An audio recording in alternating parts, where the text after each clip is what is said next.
பேரலை நேயர்களுக்கு வணக்கம். இன்றைய நேர்காணலில் ஊடகவியலாளர் திரு மதன் அறிவாளன் அவர்கள் இருந்திருக்கிறார். அவரோடு பேசலாம். வணக்கம். வணக்கம். இந்த 2026 தேர்தல் ரிசல்ட்டில் ஒரே ஒரு விஷயத்தை மட்டும் திரும்ப எல்லாமே பேசுகிறத பார்க்க முடியுது. அதாவது சோசியல் மீடியாவுடைய இன்ஃப்ளூயன்ஸ் அப்படிங்கிறது. இப்போ அதிமுகவுடைய ஐடிவிங்குமே சோசியல் மீடியாவை கொஞ்சம் கான்சன்ட்ரேட் பண்ணுறாங்க அப்படிங்கிற விஷயத்தை பார்க்குறோம். இன்னொரு பக்கம் பார்க்கும்போது அண்ணாமலை அவர்கள் ப்ரெஸ் மீட்டு சந்திக்காமல் ஃபேஸ்புக்லேயும் இன்ஸ்டாகிராம்லையும் லைவ் போட்டதே ஒரு விஷயத்தை அவர் தொடராரு அப்படிங்கிற விஷயத்தையும் குறிப்பிட்றாங்க. டெல்லியில் பார்த்தீங்கன்னா காக்ரோச் ஜனதா பார்ட்டின்னு சொல்லி வெறும் இன்ஸ்டாகிராம் மூலமாகவே ஆரம்பிக்கப்பட்ட ஒரு கட்சி 20 மில்லியனுக்கும் மேற்பட்ட நபர்கள் சேர்ந்து இன்றைக்கி ஜந்தர் மந்தரில் போராட்டத்தையும் நடத்திருக்காங்க. நாடு முழுக்க அது பேச்சு பொருளாகவும் மாறுது. அப்போது ஏதோ ஒரு வகையில் சோசியல் மீடியா, இன்டர்நெட் அப்படிங்கிற வகையில் போகணும் அப்படிங்கிறது பாரம்பரிய கட்சிகளுக்கு திமுகவுக்கும் அதிமுகவுக்கும் ஒரு நெருக்கடியாக மாறி இருக்குதா? இந்த புதிய சூழலை எப்படி புரிஞ்சுக்கலாம்? இல்லை, இந்த புதிய சூழலுக்கான விதை காங்கிரஸ் ஆட்சி காலத்திலே உருவாயிருச்சு. ஓகே. அப்போவே பொருளாதார நெருக்கடி, புதிய முதலீடுகள் வருவது நின்று போனது, அதெல்லாம் ஒரு வேலையின்மை அப்படின்றத உருவாக்கிருச்சு. நிறைய பேர் இன்ஜினியரிங் படிக்கிறாங்க, அவங்களுக்கு எதிர்காலத்தில் வேலை இருக்காதுன்னு அப்போது பிரதமராக இருந்த மன்மோகன் சிங்கே சொல்லியிருக்கிறார். இவ்வளோ பேர் தேவையில்லை இந்த இண்டஸ்ட்ரிக்கு அப்படிலாம் பேசியிருக்கிறாங்க. ஸோ இப்படி படித்து வர்றவர்களுக்கு வேலை இல்லை அப்படிங்கிறத சொல்லி தான் மோடியே ஆட்சிக்கு வந்தார்.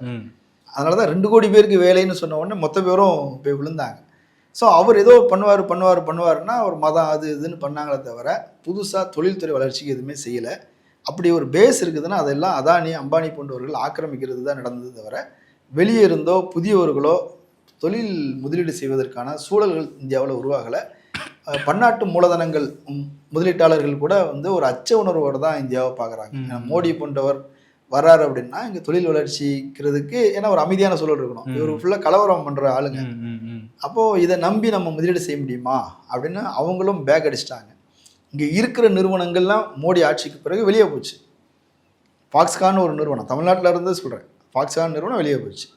ஃபோர்டு ஒரு கார் யூனிட்டு 3 யூனிட்டில் 2 யூனிட்டை அவங்க க்ளோஸ் பண்ணிட்டாங்க, அவங்க போயிட்டாங்க. நோக்கியான்னு ஒரு நிறுவனம் இருந்தது, அவங்க மொத்தமாக மூடிட்டு போயிட்டாங்க. அது இதே மாதிரி பல்வேறு நிறுவனங்கள் அவங்க இந்தியாவில் தொழில் தொடங்கி இருந்தவர்கள் அதை மூடிட்டு வெளியே போகிறாங்க. இப்போ ஏற்கனவே சிறப்பு பொருளாதார மண்டலங்களில் முதலீடு செய்வதற்காக தமிழ்நாட்டிலே சொல்கிறேன், ஏற்கனவே ஒப்பந்தம் செய்த நிறுவனங்கள் கூட பின்வாங்கிருச்சு மோடி வந்தது பிறகு. ஏன்னா ஒரு பாதுகாப்பின்மை தான். ஒரு தொழில் அமைதி நிலவர இடத்துல தான் முதலீட்டாளர்கள் ஆர்வமாக வருவாங்க. இவங்க எந்த ஒரு டெவலப்மெண்ட்டுமே செய்யலை. அப்போ இந்த 10 ஆண்டுகளாக இங்கே தொழில் வளர்ச்சி அப்படின்றதே இல்லை. நான் எனது இளமை பருவத்தில் இருந்து சொல்கிறேன், ஃப்யூச்சரில் ஐடி துறைங்கிறது ஒரு பெருசாக வரும், இன்ஜினியரிங்கிறது கன்ஸ்ட்ரக்ஷன் அப்படின்றது ரொம்ப பெருசாக வரும், இப்போ அதில் போங்க அப்படின்னு எங்களுக்கெல்லாம் +1 +2 படிக்கும்போது சொன்னாங்க.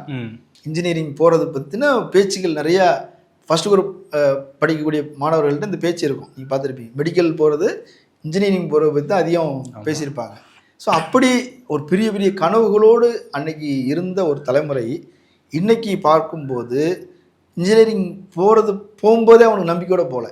ஜெய் எக்ஸாம் இருக்குது, எக்ஸாம்லாம் 2வது படித்து முடிச்சுட்டு எக்ஸாம் எழுதிட்டு என்ன பண்ணுறது? ரேப்பிடோ ஓட்டுறாங்க, அப்படி தானே? ரேப்பிடோ ஓட்டுறாங்க, அதுக்கப்புறம் டாக்ஸி ஓட்டுறாங்க. நான் ஒரு பையனை நான் சும்மா பேசலை, டாக்ஸி ஓட்டக்கூடிய நிறைய பேர் இன்ஜினியரிங் படித்த பசங்க இருக்கிறாங்க. இதை தாண்டி ஒன்று சொல்கிறேன், ஒரு ஹோட்டலில் நான் மேனேஜராக வேலை செஞ்சேன். அங்கே பரோட்டா மாஸ்டர் ஒரு பையன் உண்டு, இன்ஜினியரிங் படிச்சுப்பேன். என்னடா பரோட்டா மாஸ்டராக இருக்கிற அப்படின்னா, ஓ வெளியே சொல்லிடாதீங்க ரகசியம் எது அப்படிங்கிறான். எதுக்கு அப்படின்னா படித்து முடித்து வேலை இல்லை அவனுக்கு. அவன் இன்னொரு இடத்துல வேலைக்குன்னு ப்ராக்டிஸ்க்குன்னு போகிற இடத்துல கூட 4000 5000 கொடுக்குறாங்க, அது நமக்கு பத்தாது. இங்கே வந்தோன்னா குறைஞ்சபட்சம் ஒரு நாளைக்கு 600 ரூபா சம்பளம், மாதம் ஆச்சுன்னா ஒரு டெய்லி லீவு கிடையாது, ஒரு டெய்லி தான் 18000 ரூபா வந்துடுது. 3 வேளை சாப்பாடுங்க சாப்பிட்டுக்கிறோம், ஓனர் ரூம் எடுத்து கொடுத்துருக்கிறாரு, தங்கிக்கிறோம், இதனால் ஓடுது அப்படின்றான். இது போல் நிறைய பேர் கிக் ஒர்க்கர்ஸாக இருக்கிறான். இவர்களுக்கு எதிர்காலம் இருக்குதா? என்ன எதிர்காலத்தை இந்திய அரசு உருவாக்கி இருக்குது? இந்திய அரசு தான் அந்நிய மூலதனத்தை ஈர்த்து கொண்டு வருவதற்கான சமூக சூழலை உருவாக்கணும், அமைதியான சூழலை உருவாக்கணும். இந்திய அரசு எல்லா வகையிலும் ஃபெயிலியர். மோடி அரசு மொத்தமாக ஃபெயிலியர். இப்போது நீ எல்லா நாடுகளோடையும் முரண்பாடுகள் அதிகரிச்சாச்சு. நமக்கு உதவியாக இருந்த ஆதரவாக இருந்த நாடுகள் எல்லாத்தையும் பகைச்சாச்சு. ரஷ்யாவை பகைச்சாச்சு, ஈரானை பகைச்சாச்சு. இப்போ ஈரானை பகைச்சது தான் நமக்கு இவ்வளோ பிரச்சனை. அமெரிக்காவோடு நல்லுறவு இல்லை. அமெரிக்கா நம்மளை கில்லுக்கிரியாக நடத்துது. இல்லையா? ஏகப்பட்ட டாக்ஸ் போட்டு மிரட்டி பங்கு சந்தை பெரிய அளவில் சரிஞ்சு போய் கிடக்குது. ஒரு 2 வருஷத்துக்கு முன்னாடி உள்ளதை எடுத்து பார்த்தீங்கன்னா அந்த லெவலுக்கு இறங்கிருச்சு. அந்த அந்த கிராஃப் இருக்கு இல்லையா, கிராஃப் வந்து பெரிய அளவில் டவுன் ஆகிடுச்சு. பெரிய வளர்ச்சி இல்லை, ஏற்ற இறக்கம்னு ஒரே குழப்பம். இப்போ இந்தியாவுடைய அந்நிய செலாவணி கையிருப்பு இல்லை என்பதற்காக நம்மக்கிட்ட இருக்கிற தங்கத்தை விற்று டாலர் வாங்கி இப்போ நம்ம பெட்ரோல் வாங்கிட்டு இருக்கோம். ஸோ நம்மகிட்ட இருக்கிற தங்கம் குறைய நாணயத்தின் மதிப்பு இன்னும் குறையும். நாணயத்தின் மதிப்பு குறையுதுன்னா பன்னாட்டு மூலதனங்கள் வருவதற்கு பயப்படுவான். ஏன்னா அவன் மூலதனத்தை போடும்போது ஒரு விலை இருக்குது, 70 ரூபான்னு போட்டிருப்பான். அந்த 70 ரூபாய் போட்டுட்டு அவன் வந்து ஒரு 20% 30% லாபம்னு எடுத்துகிட்டு திரும்பி பார்க்கும்போது 96 ரூபா இருக்குது அப்படின்னா அவனுக்கு லாபமே இல்லை. ஒரு வருஷம் போட்டு ஒரு 30% லாபம்னு எடுக்கும்போது திருப்பி எடுக்கும்போது அது ரூபாய் மதிப்பின் வீழ்ச்சியின் காரணமாக மதிப்பிழந்து போயிடுது. சரியா? இப்போ இது இல்லாமல் ஏகப்பட்ட டேக்ஸ். அது இப்போ தொழில் வளர்ச்சிக்கு முதலீடுங்கிறது பெருகணும். இப்போ என்கிட்ட இருக்கிற முதலீடு பெருகவே இல்லை. வர்ற லாபத்தை எல்லாமே டாக்ஸ்ன்னு போட்டு நீங்கள் பிடிங்கிறீங்க. இது இல்லாமல் மிரட்டி பணத்தை வாங்குறதுன்னு ஒன்று செய்கிறீங்க, ரெய்டு நடத்தி. அப்போது புதிய முதலீடு அப்படின்றது இங்கே எந்த நிறுவனமும் தன்னை விரிவாக்கி கொள்வதற்கான முயற்சிகளும் செய்யலை. இப்போ வேலை வாய்ப்பு எங்கேருந்து வரும்? 2 கோடி வேலை வாய்ப்பு ஒரு ஆண்டுக்குன்னு சொன்ன மோடி கடைசியாக என்ன செஞ்சார்? 70,000 பேர்த்துக்கு நான் வேலை கொடுத்துருக்குறேன்னு சொன்னார். இப்போ 10 வருஷம் கழித்து அது ஒரு பெரிய நிகழ்ச்சி மாதிரி நடத்தி அங்கே வந்து கவர்மெண்ட்டு வேலைக்கு தமிழ்நாடு கவர்மெண்ட் கூட செஞ்சதில்லை, மாநகராட்சி கூட செஞ்சதில்லைங்க. புதுசாக எம்ப்ளாயி எடுக்கிறோம் அப்படின்றது ஒரு பெரிய ஃபங்க்ஷன் வச்செல்லாம் செஞ்சதில்லை. ஏன் அதை செஞ்சார்? ஏன்னா நீ எதுவுமே செஞ்சதில்லை. இதுதானே காரணம். இப்போ ஷேர் மார்க்கெட்டை காட்டிக்கிட்டு இருந்தீங்க ரொம்ப நாள். ஷேர் மார்க்கெட்டுங்கிறது வேலை வாய்ப்பு கொடுக்குறது இல்லை. ஷேர் மார்க்கெட்டுடைய வளர்ச்சிங்கிறது வேலை வாய்ப்பு உருவாக்காது. ஏன்? அவன் எத்தனை லட்சம் கோடியை உள்ளே வந்தாலும் சரி, அது ஏற்கனவே இருக்கிற ஷேரில் போய் விழும், விற்றுட்டு லாபத்தை எடுத்துகிட்டு போயிடுவான் இல்லையா? எது அசட்டு? அவன் தொழில்துறையில் இண்டஸ்ட்ரியில் முதலீடு செய்யணும். அப்போ இண்டஸ்ட்ரியல் இன்வெஸ்ட்மெண்ட் அப்படின்றது இந்தியாவில் மொத்தமாக முடங்கிருச்சு. இருக்கிற இன்வெஸ்ட்மெண்ட் எல்லாம் வெளியே போயிட்டு இருக்குது. அப்போது இங்கே வேலையின்மைங்கிறது பெருகிருச்சு. அப்போ அறகுறை வேலை அதுன்னு உயிரோடு ஓடிக்கிட்டு இருக்கிறான். எல்லாருக்கும் கடுப்பாகுது, எல்லா குடும்பத்தில் உள்ளவங்களுக்கும் கடுப்பாகுது. முன்னாடிலாம் போராட்டத்துக்கு வரமாட்டாங்க. நான் அரசியல் பணிகளில் ஒரு 20 ஆண்டுகள் இருந்த அனுபவத்தில் சொல்கிறேன். எங்ககிட்ட சொல்லுவாங்க, என்னுடைய முன்னோடிகளாக இருக்கிறவங்க சொல்லுவாங்க, இன்ஜினியரிங் ஸ்டூடெண்ட்லாம் போராட்டத்துக்கு வரமாட்டான்ப்பா அப்படிம்பாங்க. ஏன்னா அவனுக்கு எதிர்காலம் பற்றி ஒரு கனவு இருக்கும். நம்ம அமெரிக்காவுக்கு போவோம், லண்டன் போவோம், கேஸ் வந்துச்சுன்னா போக முடியாது, விசா கிடைக்காது, அதனால் வரமாட்டாங்க. ஆனால் இப்போ பார்த்தோன்னா எல்லா போராட்டங்களும் இந்த பசங்க தான் இருக்கிறாங்க. ஆர்ட்ஸ் காலேஜ் பசங்க கூட கொஞ்சம் பின்னாடி நிற்கிறாங்க, இந்த பசங்க முன்னாடி நிற்கிறாங்க. குற்ற பின்னணிங்கிறது இன்ஜினியரிங் ஸ்டூடெண்ட்ஸ்கிட்ட அதிகமாகுது. ஏன்னா அவனுக்கு யாருக்குமே எதிர்காலம் இல்லைன்றான். இப்படி நம்பிக்கை இழந்த ஒரு பிரிவு இருக்கு இல்லையா, இது மெல்ல மெல்ல மெல்ல அதிகரித்து ஒரு 15-20 வருஷமாக அது வந்து ஒரு ஒரு எல்லைக்கு வந்துருச்சு. இப்போ இந்த காக்ரோச் ஜனதா பார்ட்டி அப்படின்றது வந்து யார்? இந்த நம்பிக்கை இழந்த கூட்டம் தான். அவன் தான் வீதிக்கு வந்திருக்கிறான். ஸோ இந்த ரியல் சேஞ்சுங்கிறது அங்கே தான் நடக்குது, வட இந்தியாவில் தான் நடக்குது. அவங்க தான் இப்போ டெல்லியில் போராட்டம் நடத்திட்டு இருக்கிறாங்க. அதுதான் மாற்றத்திற்கான அரசியல். அவன் தான் உண்மையான பிரச்சனைகளை பேசுகிறான். ஒரு அரசு என்ன செய்யுது, மோடி உடைய அரசியல் கொள்கைகள் தவறு அப்படின்னு துணிஞ்சு பேசுவதற்கான இப்போ பேசலாம், இப்போ பேசுறதுன்னு கேட்குறான். இப்போது அபிஜித் தீப்கே அப்படின்றவர் அதுதான் ஆர்கனைஸ் பண்ணுறாரு. அவன் தில்லா நிற்கிறான். அப்படி மோடிக்கு எதிராக விஜய் பேசுவாரா? அண்ணாமலை பேசுவாரா? அண்ணாமலையும் பேசலை. சரி, ரஜினி பேசிடுவாரா? லதா ரஜினிகாந்த் பேசிடுவாங்களா? மக்கள் மேடையில் ஏறி பேசிடுவாங்களா? இதெல்லாம் இதுதான் இந்தியா எதிர்கொண்டு இருக்கிற பிரச்சனை.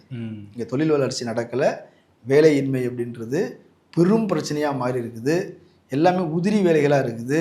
அப்போ உதிரி சிந்தனை தானே இருக்கும். இப்போ இதுதான் நாடு எதிர்கொண்டு இருக்கிற பிரச்சனை. இதுக்கு தீர்வு தருகின்றவர்களாக விஜய் இல்லை. விஜயுடைய தேர்தல் வாக்குறுதியிலேயே தொழில்துறை வளர்ச்சி பற்றி ஏதாவது திட்டம் இருக்குதா?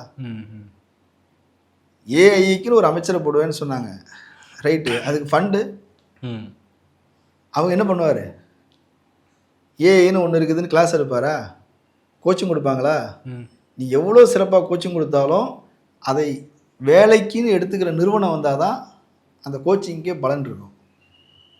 அதை பற்றின எதுவுமே இல்லையே. இப்போ உங்கள் பிரச்சனை என்ன? 2500 கொடுக்குறது, அதுக்கப்புறம் சிலிண்டர் 6 மாதம் 6 சிலிண்டரு, முதியோர்களுக்கு 2500 ரூபா. ஆமாம், வேலை இல்லாதவர்களுக்கு 4000 4000 ரூபா. இது ஏதாவது புதிய வேலைவாய்ப்பு உருவாக்குமா? ம் ம் ம் புதிய வேலைவாய்ப்பு உருவாக்குவதற்கான எந்த முதலீடு திட்டமும் அவங்ககிட்ட கிடையாது. எந்த தொலைநோக்கு பார்வையும் அவங்ககிட்ட கிடையாது. இந்த பிரச்சனை நான் சொல்கிறேன், இந்த பிரச்சனைகள் இன்னும் தீவிரமாகும். ம் இப்போது இது மோடி ஆண்டுகிட்டு இருக்கிற வரைக்கும் அப்படி தான் இருக்கும், விஜய் ஆண்டுகிட்டு இருக்கிற வரைக்கும் அப்படி தான் இருக்கும். இவங்க யாருக்கிட்டேயும் தீர்வு இல்லை. இப்போ தீர்வுக்கான போராட்டம் யார் அப்படின்னா அது காக்ரோச் ஜனதா பார்ட்டி தான், கரப்பான் பூச்சி ஜனதா கட்சி தான். இப்போ அதை பேசுகிறான்.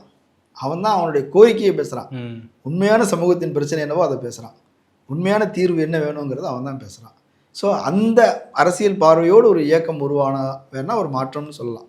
இப்போ அதில் தமிழ்நாட்டில் திமுக கவர்மெண்ட்டு அதை ஓரளவு செஞ்சதுனால தான் இங்கே போராட்டங்கள் வரலை.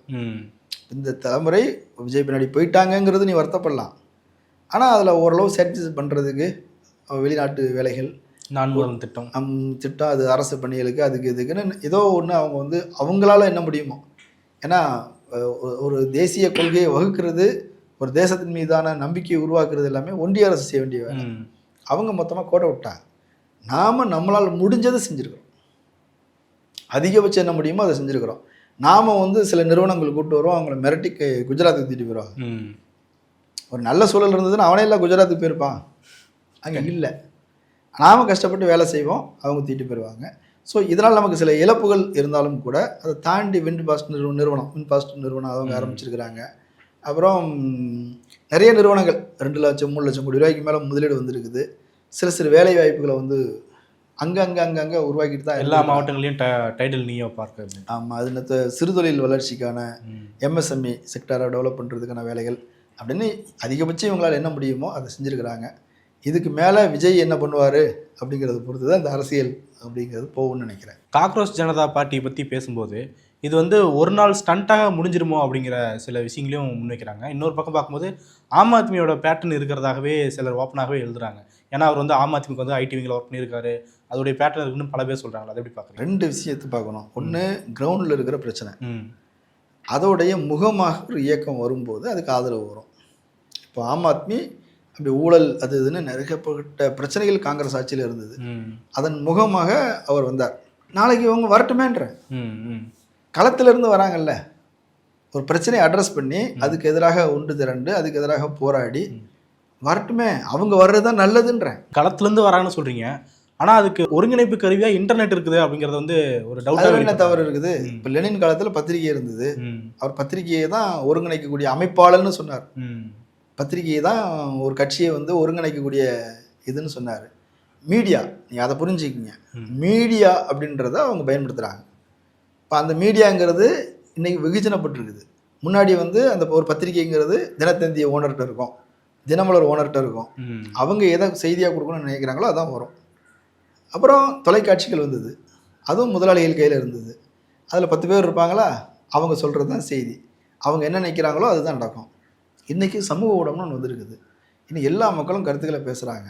அவங்க அந்த ஊடகத்தின் மூலமாக ஆர்கனைஸ்ட் ஆகிறாங்க. நல்ல விஷயம் தானேங்கிறேன். ஆனால் அதில் மேனிபுலேட் பண்ணுறதுக்குன்னு வாய்ப்பு இருக்குன்றாங்களே. இருக்கும், இருந்தது. 2014 அப்படியான சூழலை பிஜேபி ஆர்கனைஸ் பண்ணிக்கிச்சு. ஆனால் இன்றைக்கி அது பிஜேபிக்கு எதிரான உணர்வு. இதை காங்கிரஸ் கூட ஆர்கனைஸ் பண்ணிக்கலாம். அது அவங்க திறமையை பொறுத்து. எப்போவுமே சரி, மக்கள்கிட்ட வரக்கூடிய எதிர்ப்புணர்வை யார் ஒருங்கிணைக்கிறாங்களோ அவங்க தலைமை தாங்குவாங்க, அவங்க ஆட்சியை பிடிப்பாங்க. ஏற்கனவே இந்த மாதிரி திமுக அதை செஞ்சுருக்குது, கம்யூனிஸ்டுகள் அதை செஞ்சுருக்கிறாங்க, பிஜேபி அதை செஞ்சுருக்குது. நாளைக்கு அதை யார் செய்வாங்கங்கிறது தெரியல. இவங்களே அதை முன்னெடுத்துட்டு வந்துட்டாங்கனாலும் நல்லதுன்றேன். வேலை வாய்ப்பின்மை அப்படிங்கிற விஷயத்தில் பெரிய பிரச்சனைகள் வரதாக சொல்கிறீங்கள, அதில் வந்து அரசியல் ரீதியாக பார்க்கும்போது இப்போது வந்து விஜயை வந்து இளைஞர்கள் தேர்ந்தெடுக்கிறாங்க அப்படின்போது அதுக்கு அடுத்த ஆப்ஷனாக அண்ணாமலை அவர்கள் உருவகப்படுத்தப்படுகிறார் அப்படிங்கிற தாட்டும் இப்போ சேர்ந்துட்டு இருக்குல்ல. இல்லை, அண்ணாமலைக்கு மேலே ஒரு பெரிய நம்பிக்கையெல்லாம் உருவாயிடல. அவர் பிஜேபியில் நம்பிக்கைக்குரிய முகம். பிஜேபி அரசியலால் ஈர்க்கப்பட்டு வந்து நிறைய பேர் விலகிட்டாங்க. நாம் தமிழருக்கு வர்றது போகிறதுன்னு இருந்தது இல்லையா? இப்படி நிறைய பேர் வருவாங்க போவாங்க. அண்ணாமலை வந்ததுக்கு பிறகு அப்படிங்கிறது வர்றதுங்கிறது போகிறது இல்லை, வர்றது நின்றுச்சு அப்படிங்கிற மாதிரி ஆயிடுச்சு. ஏற்கனவே கலைந்து போனவர்கள் இருக்கிறாங்களா, அவங்களும் நம்பிக்கையோடு அண்ணாமலையை பார்க்கிறது அப்படின்னு ஒன்று உருவாச்சு. அதன் காரணமாக சம் பர்சன்டேஜ் அவங்களுக்கு ஓட்டு கூடிச்சு. அதே அண்ணாமலை இருக்கும்போதே அண்ணாமலை பிரச்சாரம் செஞ்சார்ல, இந்த எல்லா 100 தொகுதிகளை பிரச்சாரம் பண்ணார். ஓட்டு வந்திருக்கணும்ல, வரலையே. அது எல்லாமே டிவிகேக்கு போயிடுச்சு. ஸோ இப்போ என்னென்னா அரசியல் ஆர்வம் கொண்டு வந்தவர்கள், நாம் தமிழர் மூலமாக வந்தவர்கள், அண்ணாமலையை பார்த்து வந்தவர்கள் எல்லாமே இப்போ டிவிக்கு பக்கம் போயிட்டாங்க. இப்போ இதை எவ்வளோ தூரம் ரெக்கவர் பண்ணி கொண்டு வர முடியும்னு எனக்கு தெரியல. ஏன்னா கொங்கு பெல்ட் மொத்தமாக இவருடைய ஹோல்டே கோயம்புத்தூர் தான். கோயம்புத்தூர், ஈரோடு, திருப்பூர், சேலம், கரூர் இந்த ஏரியா தான் அண்ணாமலையுடைய கொங்கு பெல்ட்டுன்னு நம்ம அதுதான் சொல்கிறோம். வேறு கொங்கு வேளாளர் கவுண்டர்கள் இருக்கக்கூடிய பகுதி அதுதான் மொத்தமாக டிவிக்கு இப்போ போயிடுச்சு. இவருக்காவது ஒரு கம்யூனிட்டி பேஸ் இருக்குது, அங்கே அதெல்லாம் தாண்டி மொத்தமாக போயிடுச்சு. ஏடிஎம்கேயோட கோட்டை மொத்தமாக செறிஞ்சிருச்சு. அண்ணாமலை எதை டார்கெட் வச்சாரோ அது இப்போ அங்கே இல்லை. அது எங்கே போயிடுச்சு? அது டிவிக்கு பக்கம் போயிடுச்சு. இப்போ இதுக்கு மேலே அவர் எதால் என்ன செஞ்சிட முடியும்னு எனக்கு தெரியல. இப்போ அவருடைய ஆதரவாளர்கள் ஏற்கனவே பிஜேபியில் இருக்கிறவங்க மறுபடியும் வர போகிறாங்க. அவ்வளோதான். மிச்சம் மீதி என்ன, நம்ம சீமான் இருக்கிற இடத்துல அண்ணாமலையை வச்சு பார்க்க வேண்டியிருக்கும். அவ்வளோதான். ஏன்னா சீமானும் கரைஞ்சிட்டு போகிறார். அவருக்கு என்ன எதிர்காலம்ன்றது தெரியல. எல்லாம் அவநம்பிக்கையில் சூழ்ந்துருக்கிறாங்க. இன்றைக்கி ரொம்ப மனம் உடைஞ்சு போயிருக்கிறாங்க. அவங்க எந்த அளவுக்கு ரெக்கவர் ஆகி வருவாங்கன்னு தெரியல. ஒரு அரசியல் என்ன திட்டமும் அவங்களுக்கு இல்லை. அதனால் அண்ணாமலை பெருசாக ஜொலிப்பாருன்னு சொல்கிறதுக்கு எதுவும் இருக்கிற மாதிரி எனக்கு தெரியல. பல்வேறு முக்கியமான விஷயங்களை பண்ணீங்க. உங்களுடைய நேரத்துக்கும் கருத்துக்கும் மிக நன்றி. நன்றி.